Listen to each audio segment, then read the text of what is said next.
Thanks so much for joining me here today to discuss and talk about self-care, the basics of self-care, and what it is that we can do for ourselves for our own personal self-care. So this session is really just going to give you some tips about how best to put yourself first, which is often quite difficult, and make sure that you're caring for yourself. So a little bit about me. So my name is Victoria Stead, and I am a registered dietitian, and I'm also presently in the acting health promotion manager role here in Halifax. Prior to this role, I was a health promotion specialist, and previous to that, I worked in food safety and private practice dietetic care. So if you have any questions for me, you can reach out to me at any time. I'm more than happy to answer those questions. So before we get started, I just want to share a few little points. So the presentation you're about to view is the intellectual property of the Department of National Defense. Any reproduction or retransmission of the slides contained in this presentation is strictly forbidden. Some of the topics discussed in this webinar may be of sensitive nature and not appropriate for children. We ask for parental discretion. Please understand that people's stories are theirs alone to tell, and anything that is shared by participants in this webinar, either on camera or in the chat, is not to be discussed outside of the webinar. And finally, this webinar is being recorded and will be available for viewing later on calfconnection.ca and our CFMWS YouTube channel. Though active participation is encouraged, you may simply follow along without using the chat or the webcam if you prefer. So we'll get right into the content then. So why does self-care matter? So really, practicing self-care improves your overall wellness. It decreases feelings of fatigue, so being tired, and reduces the risk of experiencing what could be considered burnout, so when you get completely exhausted. Practicing self-care allows you to be mindful of your own needs, so you're better able to support the people that you care about. So what exactly is self-care when we use that term?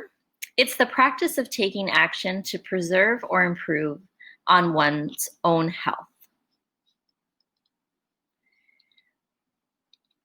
So we'll start with some tips. So here we are. So tip number one, we really want to focus on sleep. So you probably hear people say this all the time, health professionals, oh, are you getting enough sleep? Make sure you have a good sleep routine.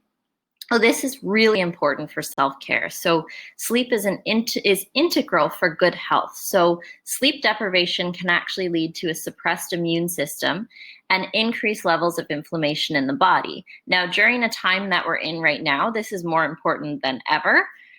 So really making sure that you're having a good routine with your sleep.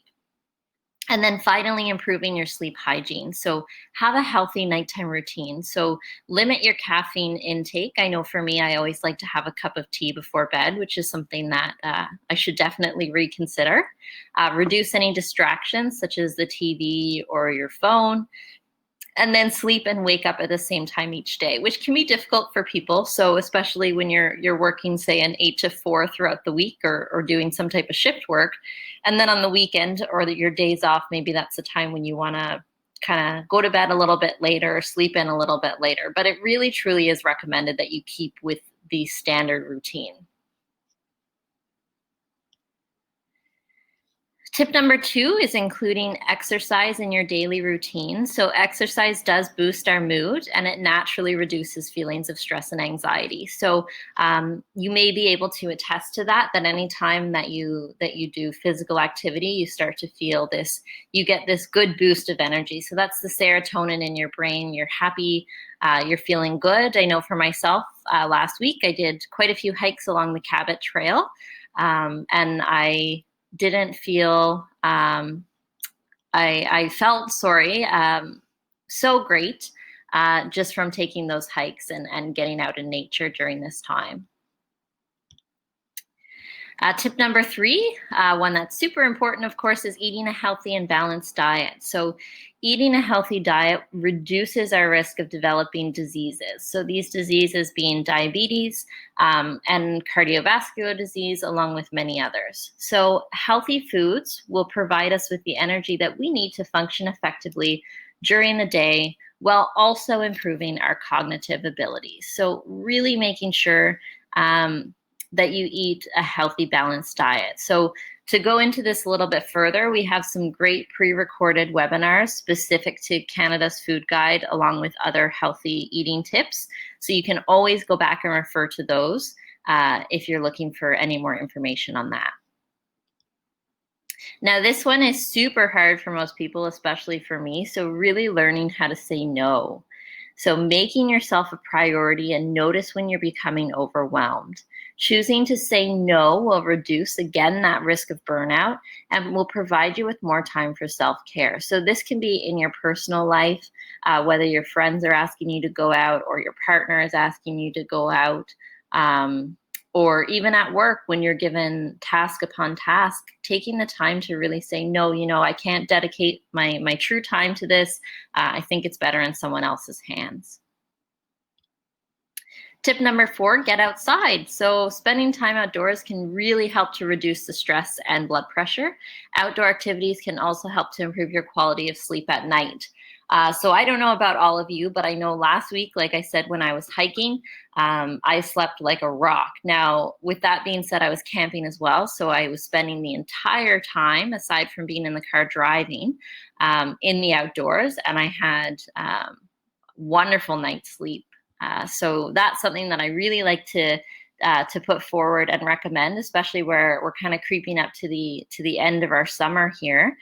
So it might be a good time to really spend some nice time outdoors, spend some evenings outdoors, and perhaps even pitch a tent outdoors.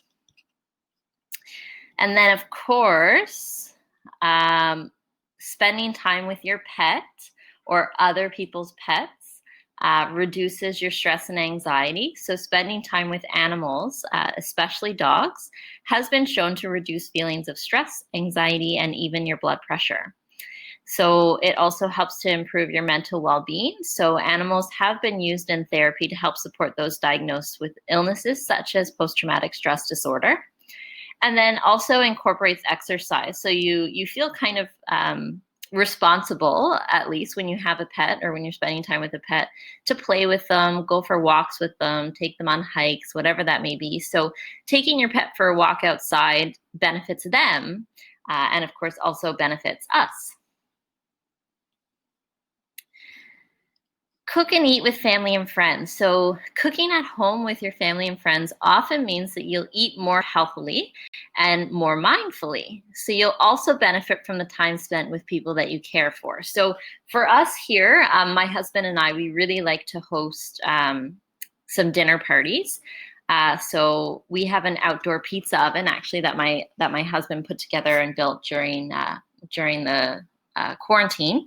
So we like to have homemade pizza parties with our friends and our family, and everyone comes over. Everyone brings a healthy dish with them. We prepare the pizzas together from fresh ingredients from our garden, and we know that we're eating a healthy meal together, and we're sharing that experience with others. So this is a really great opportunity to look after your health and then also help with the health of your loved ones as well. And then tip number 8, getting organized. So keeping a planner, a calendar, or a to-do list. Have a home for things that are easily misplaced. So really staying organized, whether that's with a filing folder or a bookshelf or whatever that may be. And then setting a meal plan on the weekend to reduce your stress during the week. So taking some time Friday evening, Saturday, or Sunday, and putting together a list of things that you plan and you want to consume throughout the week. So then during the week, you don't have that stress of, oh, shoot, what am I going to eat tonight? What am I going to have for lunch? Making sure that it's all planned to really reduce that stress is really going to help with your self-care. Next, I think it's also really important to talk to a professional. So, if you're really struggling with your mental health and your stress, booking an appointment to speak with a counselor, a psychologist, or another mental health professional um, is really important, and I can't stress that enough. If you really need to talk to someone, so think about your mental health the same way that you do your physical health. So it's okay to get a checkup even if you're feeling good. So in this case, talking to a professional, I also like to share as well that you may have a really great social support system around you, and you may have a friend or family member that you feel that you can talk to, and I think that that's really important to put forward. If you're just to share, even if you're in a good mood or a bad mood or whatever that may be, just really sharing your feelings with someone that you trust. And scheduling self-care. So make that time for yourself and respect that time. So don't let other activities take priority. It doesn't need to be a significant time commitment. Look for opportunities to incorporate even just small blocks of self-care time into your daily routine. So whether or not that's getting a bath, reading a book, watching your favorite TV show, just really taking the time and committing to that time that you need to do your self-care. And then I like to add in this little quote. So caring for myself is not indulgence, it is self-preservation. So if you have any questions or comments, feel free to contact me. You can reach me at any of the information below. And I would be happy to give you some more tips or provide you with more information that you may need. And then finally, here's some available resources that we have that you can contact at any time, and that is available for you. So thank you so much for watching this webinar today. I really hope that you gained some valuable information from this, and I look forward to connecting with you again sometime soon. All right, take care. Have a great weekend.